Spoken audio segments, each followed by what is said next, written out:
وکیل خان سلامونه. وعلیکم السلام. یاره وکیل خان اگر راته ووایې که نه چې ستاسو د کلي د څه نوم وایي؟ دا اګره ده، ملکڼ اګره ده. ما ستاسو یو ویډیو کتلی و، تاسو ویلي چې یاره رزق د اسمانه دی که نه، نو هغه خو ما نه لیدله بېشکه که نه.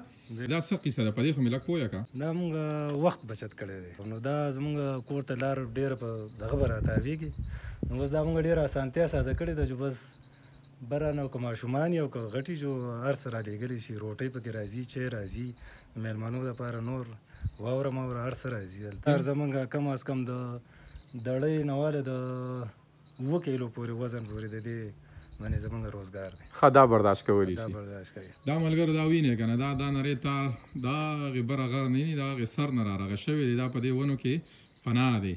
خو په نظر باندې راتلو نو دا چې مونږ د دې سره ناست نو مونږ ورته ویل چې یاره په دې چایو باندې به وخت لګي او ته به ځې او بیا به راځې. نو ده ویل چې نه نه نیازه خانه کیسې اسانې دي، بس دلته به ناست وي ګپې به هم لږ اوس په چای راشي که نه. چې کتل مو نو دا ترماس راورسېدو، دا ترماس به اوس راواخلي او د دې نه به چای وڅکو او بیا به روانېږو، بیا به ځو. ډېره زیاته مننه وکیل خانه. څلور هلکه ده ډېر په ښکلې ژبه باندې ووي، 1 2 3 څلور کسان دي او څلور پیالې دي.